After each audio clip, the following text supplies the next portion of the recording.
বন্ধুরা, পিয়ালিস ডেইলি ব্লগে আপনাদেরকে মোস্ট ওয়েলকাম। তো দেখে বুঝতেই পারছেন আজকে কি বিষয় নিয়ে আমি আপনাদের সামনে চলে এসেছি। আজকের বিষয় হলো মাছ রান্না।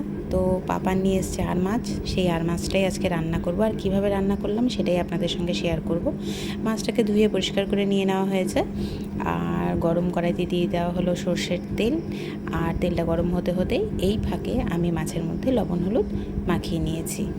এবার মাছগুলো দিয়ে দেব তেলের মধ্যে।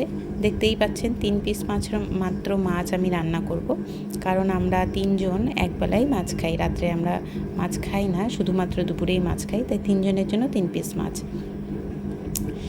3টে কড়াইয়ের মধ্যে ছেড়ে দিলাম। এবার ভালো মতো ভাজা হতে হতে এই ফাঁকে আমি মিক্সিতে মশলা করে নেব।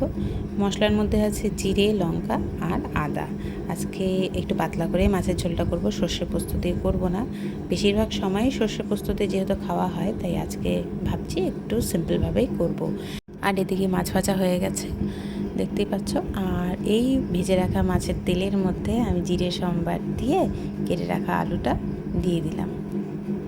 এদিকে আলু ভাজা হতে থাক, আর আলু ভাজার মধ্যে সামান্য একটু দিয়ে দিচ্ছি নুন, তাহলে আলুর ভিতরে নুনটা ঢোকে, আলুটা খেতে বেশ ভালো লাগে। আপনারাও কি দেন এমন? আমাকে অবশ্যই কমেন্ট বক্সে জানাবেন। আর এই ফাঁকে আমি মিক্সিটা আরও 2বার ঘুরিয়ে মশলাটাকে একটু ভালোভাবে মোলায়েম করে নিলাম। আর দিয়ে দিলাম মশলা, কারণ আলু মোটামুটি ভাজা হয়ে গেছে। এর মধ্যে দিয়ে দিলাম মশলাটা এখন কিছুক্ষণ কষতে দেব। তো আজকে আলু টমেটো দিয়ে জিরে বাটা দিয়ে আর মাছের পাতলা ঝোল রান্না করছি। আপনারাও কি এমন করে রান্না করে খান নাকি অবশ্যই জানাবেন।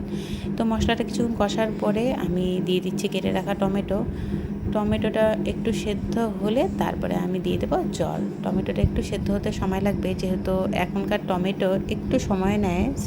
শীত চলে গেছে, শীতের দিনে টমেটোগুলো বেশ তাড়াতাড়ি গলে যায়, কিন্তু এখন টমেটোগুলো গলতে একটু সময় নেয়।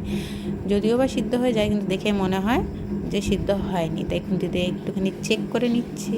দেখছি যে না, মোটামুটি সিদ্ধ হয়ে গেছে। এবার মশলার বাটি ধুয়ে রাখা জলটা আমি এর মধ্যে দিয়ে দিলাম জল।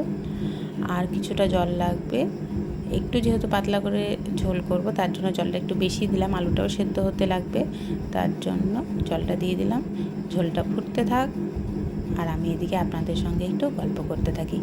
আর মাছ অনেক রকমভাবেই রান্না করা যায়, তা আপনারা কে কেমন করে রান্না করেন সেটা আমাকে অবশ্যই জানাবেন, আমিও ট্রাই করব।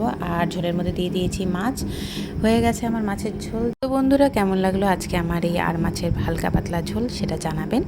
আবার দেখা হবে আপনাদের সঙ্গে নতুন কোনো ব্লগে নতুন কোনো বিষয় নিয়ে। টাটা।